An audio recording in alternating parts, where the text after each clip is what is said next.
I love your optimistic view on workplace environments and dynamics. I think that sometimes, unfortunately, what happens is you have multiple individuals who their cups are not full.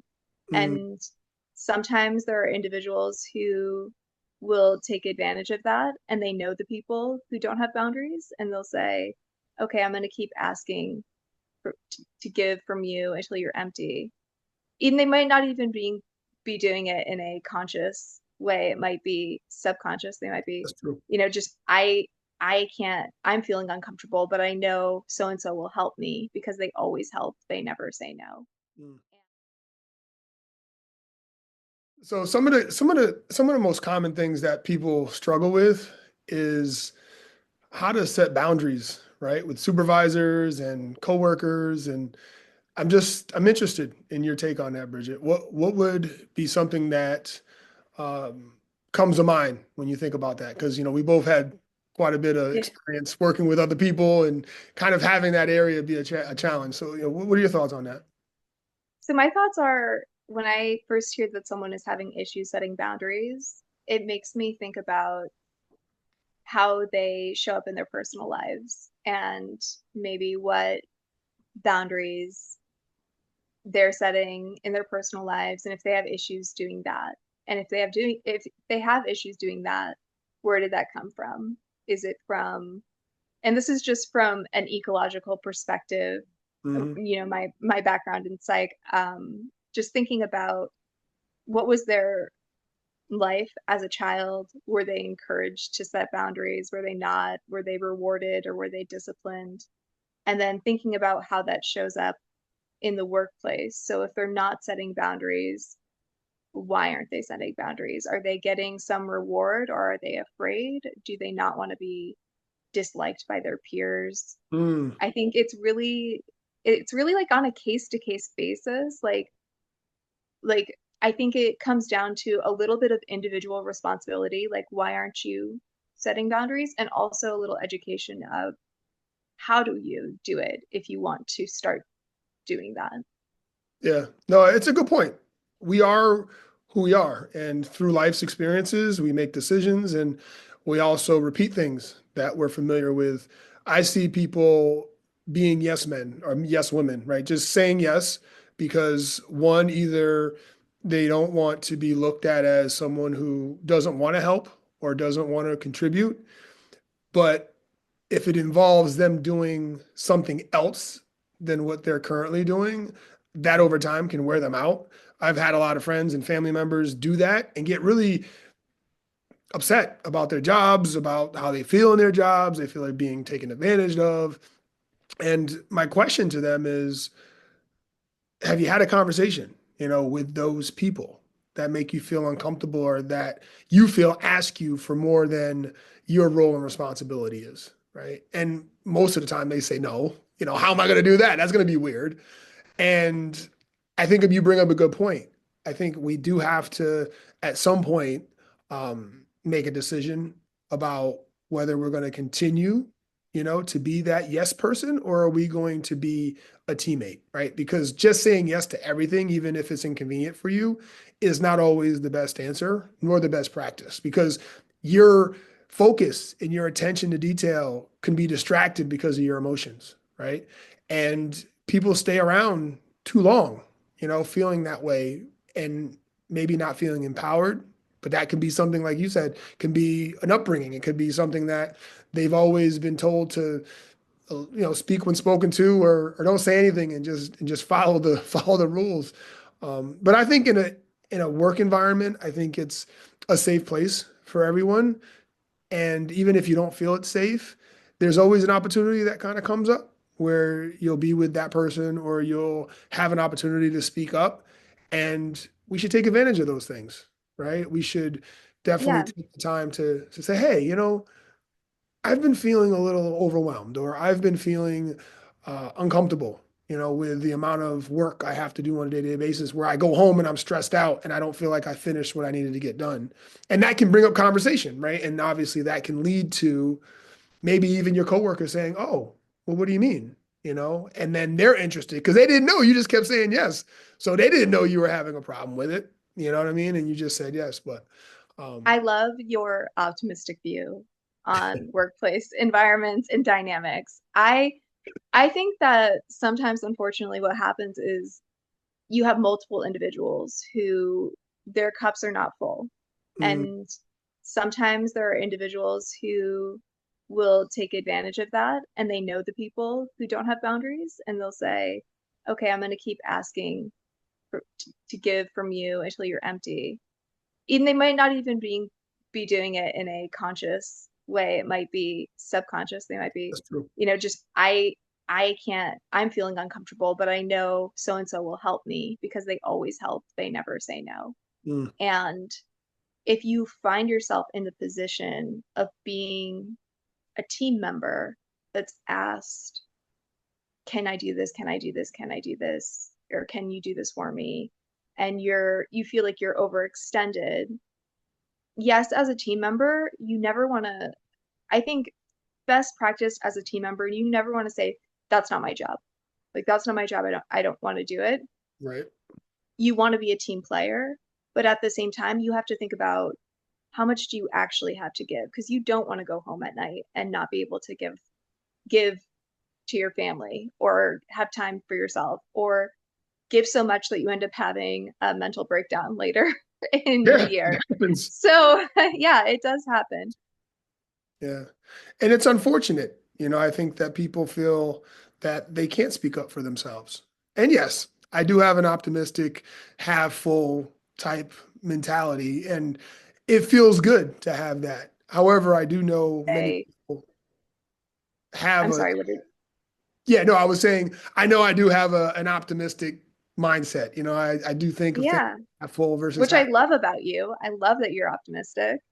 Because I Um, believe because I believe that there is a good side of every situation, or I wouldn't say good, but an optimistic, right? An optimistic viewpoint. And I think new days, right? I think every day is a new day, right? So whatever every happens, day absolutely is a new day, but I think that in order to make it a new day, you have to use new tools. true, So, true. like I was saying, when someone comes up to you and they say, they ask you for something and you're running low, you can say, I've reached my capacity and unfortunately I can't help you with that right now. Yeah. Or you can say, um, you can always say if they come back with some sort of, well, that's going to cause this, and this, you can always say, I'm comfortable with that. And that will usually disarm people because if they can't guilt trip you Mm, into complying with your typical behavior of being a supply, then they've lost that power over you. And people don't like change, so there might be some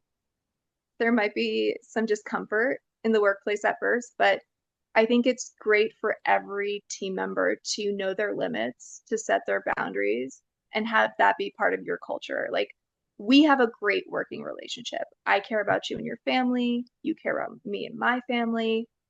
I would not ask you to change your family fun days to do something for our business. But if I did, you would tell me no. You and that would be okay. Um, and I think that that's important. Like if there's a level of respect, then saying no is okay. yeah. Well, that's based on a relationship, right? I think most people nowadays are very transactional. They don't see their work environments as being relationships outside of a paycheck, and that's a big challenge. And I think when I'm asked to speak in an environment that's having a hard time with relationships and communication, it's important for everyone to understand that people, they have lives outside of work. And we forget about that, especially in very business oriented offices, like really fast pace, and everything has a goal and a target. And, it's very transactional. I get that. Business is transactional, but it's also relationship building too. It's also relational. And so I think we have to bring that back into the workplace because people are seeing that they can do things differently, just like going to the office versus playing remote, right? There's some ebbs and flows and some pros and cons to that, right? And the biggest challenge that I see with the remote type working is because there isn't any business relationships, right? There's no personal relationships with people, right? There's no more water cooler talk. There's no more lunch with coworkers. There's no more, taking a walk, during the break during the day, or just having that side conversation while walking back to the office. Um, there's a lot of value there. And we're living in a new world now, right? So when we're talking to offices and we're talking to people about how do we grow this, and they're in an environment where it's mostly remote, you're going to have to get creative. You're going to have to find a better way. And some of it is based on what you just shared, right? Being open and using words of encouraging outcomes, right? Saying, hey, not right now. And I think as a parent, I can certainly relate to that.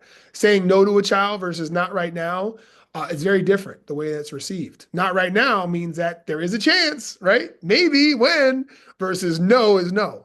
And it's like, oh, right, it's a And letdown. So sometimes no is appropriate too, though. Like no is a complete sentence. true. You That's a do not need to explain yourself. complete. If you truly are tapped out and you don't want to engage with an individual, you can say no. And that's fine. And you have to just accept that whatever consequence, like whether it be a awkward relationship or if that person gets frustrated, you have to be comfortable with it. And that's why I say using the phrase "and I'm comfortable with that," because that just, sets your boundary, a really strong boundary of I'm not going to engage in that behavior. And I think you and I we work remotely, Right. and This is true. and we have, I think, one of the best working relationships I've ever had. And it's because I think we allow each other to show up authentically, Mm, and we just we care. We care, and we recognize each other as humans first, and then we get to our mission and work on our mission more effectively because we see each other as humans who need connection. yeah. And we meet every day, right? And we So meet every day. huge That is versus a true. team that meets once a week. That gap Yeah, is a difference. no. And the days that we don't get to meet every day, honestly, it does feel a little different when we come back. It's like, wait, what happened? Okay, let's Right. recheck that. What did I miss? Right. Yeah, exactly. Yeah. But I love that we meet every day, and I love that we get to connect on this level. And I think that we're really fortunate in our business relationships, that we have. Even with our other team members, I think we're really fortunate to just have great communicators on our team. But everyone can learn better communication, and everyone can learn boundary setting. It's just another skill to add to It your is. It is. pocket. And it's a task that must be focused on every day. And so self-awareness, the number one thing I feel could certainly steer this into a better place. Um, Cold calling, right? So what I like to call as a coach, cold calling is asking the opinion of another coworker that has that optimistic mindset. You could definitely, you can Cold say, calling, that phrase scares me. That's like a sales phrase. When I hear cold calling, I'm like, no, thank you, sir. No, well, what I thank mean you. by that is, you know, calling someone in who's not expecting the call, right? So, Yes, okay. and having Connecting. that Cold that connecting. cold Yeah. connecting, asking another teammate to come in and giving them a situation or giving them a scenario and asking them, how they feel about it. Just like what we're doing, right? We're Yeah. taking an idea and allowing different perspectives to create one main idea, like masterminding. So I think that's huge. So self-awareness, right? How did I respond to that? How did I show up? Was my energy high? Was my effort low? Like what kind of fueled that conflict? Or what fueled me saying yes, even though I didn't want to say yes? Right? And having Mhm. some familiarity with that and being able to ask someone, would it be okay for you to come in and kind of have a conversation with me about this? And I think having a medium in the between is important. I think sometimes the conflict can be so um, um, You So mean in a mediator? Like a mediator? Like exactly, someone who can come okay. in, and someone that you see as a leader and someone who is an encourager, maybe not always optimistic, right? Or not always Mhm. positive, but someone who, is a good listener, like choosing them, not because they would side with you, but just because they're a good listener. And there's always someone on the team like that. And then just being open to change and open that people's lives are different, right? And they may not completely understand you, but there's a job that needs to get done, and somehow, some way, we have to work together to make it happen so that we're both feeling fueled and inspired by the mission to get it done. And I think that's the main thing: creating boundaries so that everyone feels comfortable to be them, and that they can be and show up the best they possibly can, because everybody's role is important. And as a sport team, or as a office team, or just a family team. Everybody has a role, and if you don't feel like you can be yourself or you can be your best, then there's going to be it's going to be a weak link in the chain, and that's going to cause more problems than not. But no, I enjoyed this conversation, Bridget. I think it's important that people understand the real life of creating a business relationship that is also encouraging to a human to human relationship. All things are better when we. Yeah, and I think that we are at an interesting point in our culture where we can change what that looks like and make it better than it maybe has been in the past. So Amen to I that. yeah, I love where we are right now. Awesome. All right, guys. Well, we'll talk to y'all soon.